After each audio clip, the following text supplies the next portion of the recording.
শ্রীমঙ্গল বাংলাদেশের মৌলভীবাজার জেলায় অবস্থিত একটি চা বাগানের জন্য বিখ্যাত অঞ্চল। এটি বাংলাদেশের চা শিল্পের কেন্দ্রস্থল এবং চায়ের দেশ নামে পরিচিত। শ্রীমঙ্গল তার সবুজ চা বাগান, চা শিল্পের ঐতিহ্য এবং মনোরম প্রাকৃতিক সৌন্দর্যের জন্য ভ্রমণপ্রিয়দের কাছে খুবই জনপ্রিয়। শ্রীমঙ্গল তার প্রাকৃতিক সৌন্দর্য এবং শান্তিপূর্ণ পরিবেশের জন্য পর্যটকদের কাছে আকর্ষণীয়। এখানে বিস্তীর্ণ চা বাগান, হাওর বাওর, বনাঞ্চল এবং পাখির কলরব মুগ্ধ করে। বিশেষ করে যারা প্রকৃতিপ্রেমী এবং নিরিবিলি পরিবেশে অবসর কাটাতে চান, তাদের জন্য শ্রীমঙ্গল একটি আদর্শ গন্তব্য। এছাড়া শ্রীমঙ্গলে বিশেষ ধরনের 7 রঙের চা পাওয়া যায়, যা পর্যটকদের মধ্যে বিশেষ জনপ্রিয়। বর্তমানে শ্রীমঙ্গলে রয়েছে 40টি চা বাগান, যা ৪৫,৫৩৮ একর ১৮৪.29 বর্গ কিলোমিটার এলাকা জুড়ে অবস্থান করছে।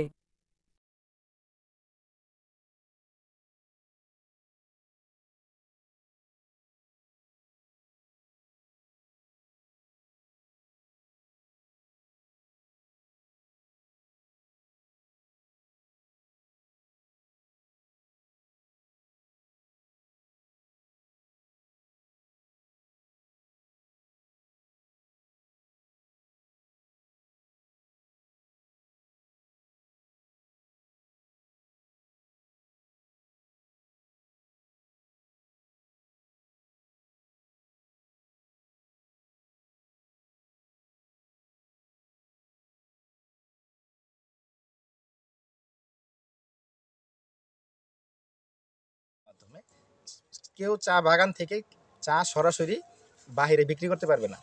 এটা বিক্রি করতে পারবে চা বোর্ডের অনুমতি নিয়ে, তারপরে তারা বিক্রি করতে পারবে।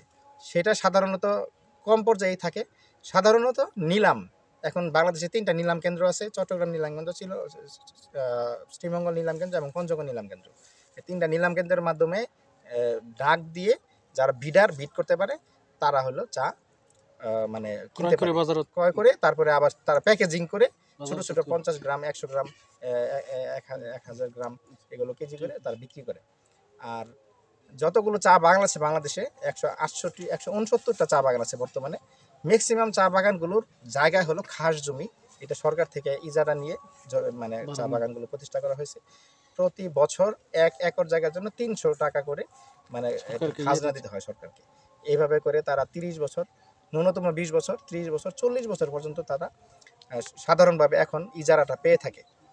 বাগান মালিক মানে একটা কোম্পানি অথবা কোনো ব্যক্তিও নিয়ে নেয় সরকারের কাছ থেকে। তারপরে আবার 40 বছর পরে আবার নবায়ন করে।